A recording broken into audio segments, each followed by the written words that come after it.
పత్రి sir మన అందరి గురువు, ఆ జగద్గురువు, ఆ విశ్వగురువు బ్రహ్మర్షి పితామహ పత్రిజీ గారికి ఆత్మ ప్రణామాలు తెలియజేసుకుంటున్నాను. ధ్యానం అద్భుతం. ముందు ధ్యానం ఉంటే ఏదీ లేదు, అన్నీ సెటరేట్ అయిపోతాయి. ధ్యానము ఎక్కడైతే అనంతంగా ఉంటుందో అక్కడ దివ్యత్వమే. అన్నీ మనం ఏదనుకుంటే అది అయిపోతూ ఉంటాయి. యాక్చువల్లీ చిన్న చిన్న పనులు మనం చేస్తున్నాం. చిన్న చిన్న పనులు మనం చేస్తుంటే పక్కవాడు రాయిచ్చు కొడుతున్నాడు. చిన్న చిన్న పనులకే మనం ఎన్నో రాళ్ల దెబ్బలు తింటున్నాము. ఇది వరల్డ్ వైడ్, విశ్వవ్యాప్తంగా ఈ పిఎంసి ఛానల్ వెళ్తే దానికి ఎంత ఉంటుందో ఒకసారి ఆలోచించండి. దానికి తగ్గట్టుగానే మనము చేసే పనులు కూడా దానికి తగ్గట్టుగానే మనకు ఉన్నాయి అంటే దీన్ని అద్భుతంగా ముందుకు తీసుకెళ్ళచ్చు. మన గురువు గారు అంటే గురువు అంటే నాకు అసలు లోపల నుంచి గూస్ బంప్స్ వచ్చినట్టు వస్తాయి. అంతా ఒక దాన్ని నేను చూడడం జరిగింది. ఆయన టీవీ 9లో వచ్చిన తర్వాతే మనకి పిఎంసి ఛానల్ వచ్చింది. నందా సార్ ఒకసారి చెప్పారు, నందా నాకు టీవీ కావాలి అని అడిగితే ఏదో టీవీ కావాలంటున్నారేమో అనుకున్నాను, నేను ఛానల్ కావాలంటున్నారని అనుకోలేదు. టీవీయే కదా కొనిపెట్టేద్దామని చెప్పేసి అనుకున్నాను. టీవీకే డబ్బులు లేవు. ఆయన చెప్పిన మాట ఏంటంటే టీవీ కొనడానికే డబ్బులు లేవు, టీవీ కోసం ఎవరిని డబ్బులు అడగాలా అనుకున్నాను. తర్వాత చెప్పారు టీవీ ఛానల్ అని. అమ్మో, టీవీ కొనడానికే డబ్బులు లేవు, ఈయన ఏకంగా ఛానల్ అడుగుతున్నారా అని చెప్పేసి అనుకోవడం జరిగింది అని చెప్పేసి నందా సార్ చెప్పడం జరిగింది. అంతటి అద్భుతమైన గిఫ్ట్ని మన పిఎస్ఎస్ఎంకి ఇచ్చారు పత్రి సార్.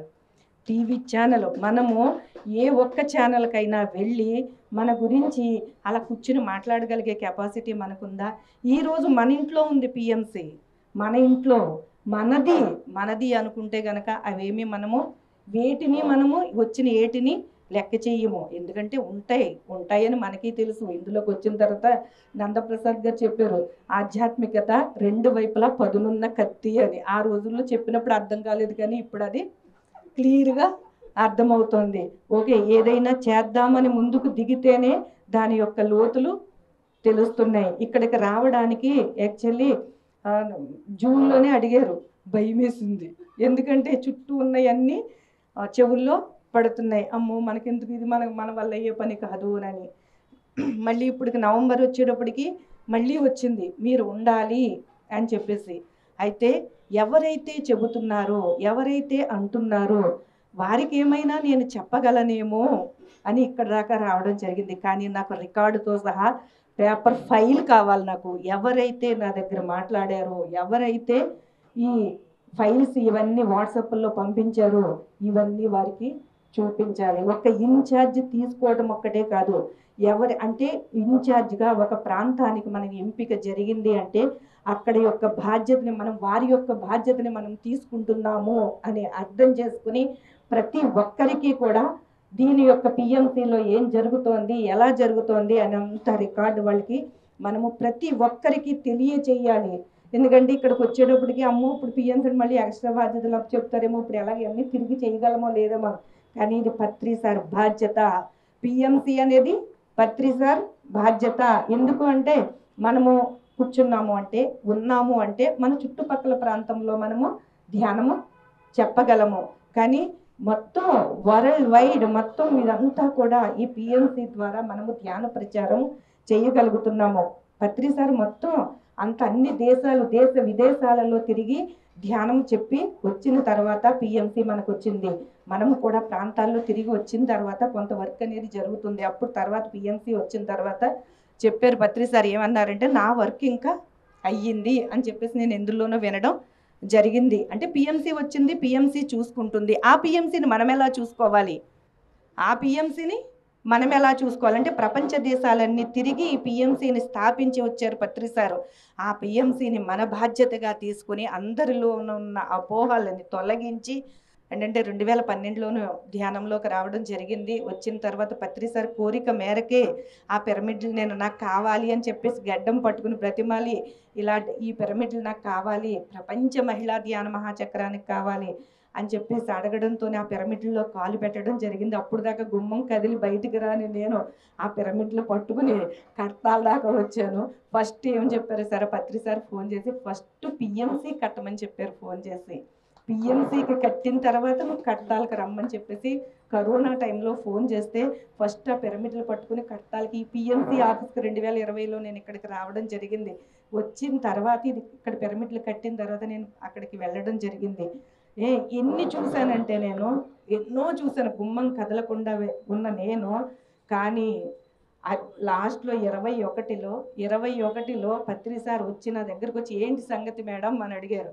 అర్జునుడికి కన్ను ఎలా కనపడుతుందో మీ మాట నాకు అలా కనపడుతూ ఉంటుంది సార్ అని చెప్పాను నేను. చెప్పి ఆ బాధ్యతను ఇప్పుడు కూడా నేను నిర్వహిస్తూనే ఎంతమంది ఎన్ని రకాలుగా ఎన్నో చూశాను నేను. చూసినా సరే ఆయనకి ఏ మాట ఇచ్చానో ఆ మాట ప్రకారం ఎవరన్నా అన్నా మళ్ళీ ముందడుగు, ఏమైనా సరే ఏమన్నా అనుకుని ఇలా అనుకుని అదే ఇప్పుడు కూడా మనం చెయ్యాల్సింది. ఎవరన్నా ఏమన్నా అన్నా ఇలా తుడుచుకుని ముందడుగు వేసి ఈ పిఎంసీని అత్యున్నతమైన స్థాయికి మనం తీసుకెళ్లాల్సిన బాధ్యత ప్రతి ఒక్క పిరమిడ్ మాస్టర్కి ఉంది. ఎవరైతే అంటున్నారో రేపుడు కాలంలో వాళ్ళే నెత్తి మీద పెట్టుకుని తిరుగుతారు. అన్నారు అంటే వాళ్ళు చెయ్యాల్సిన బాధ్యత వాళ్ళకి కూడా ఉంది అని అర్థం చేసుకోవాలి.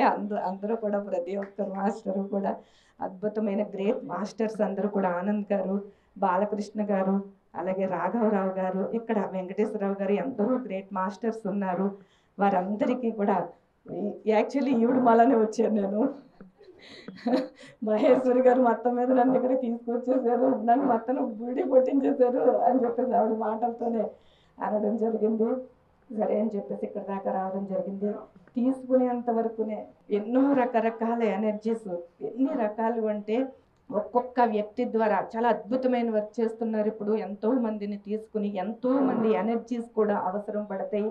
ఎనర్జీతో వర్క్ జరుగుతుంది, ఎనర్జీతోనే వర్క్ జరుగుతుంది. అందుకనే అద్భుతమైన మాస్టర్స్ అక్కడ ఉండాలి. వాళ్ళు చేశారు చేయలేదు, వాళ్ళు అక్కడ ఉంటే వర్క్ జరిగిపోతుంది. అటువంటి మాస్టర్స్ ఈ పిఎంసీకి ఇప్పుడు అవసరము. అటువంటి వారందరినీ చాలా అద్భుతమైన గ్రేట్ మాస్టర్స్ని అందరినీ కూడా సెలెక్ట్ చేసుకుంటున్నారు. సెలెక్ట్ చేసుకుని అద్భుతంగా వారి యొక్క ఎనర్జీస్తో అత్యున్నతమైన స్థితికి వెళుతుంది. ఇది ఇంతటి అద్భుతమైన అవకాశాన్ని ఇచ్చినందుకు ప్రతి ఒక్కరికి కూడా హృదయపూర్వక కృతజ్ఞతలు తెలియజేసుకుంటున్నాను. Thank you sir. ఆనంద్ గారు, బాలకృష్ణ గారు, అలాగే ప్రతి ఒక్క మాస్టర్కి కూడా హృదయపూర్వక కృతజ్ఞతలు. అలాగే ఆ గురువు గారు బ్రహ్మర్షి పితామహ పత్రిజీ గారికి అనంత కోటి ప్రణామాలు తెలియజేసుకుంటున్నాను. Thank you.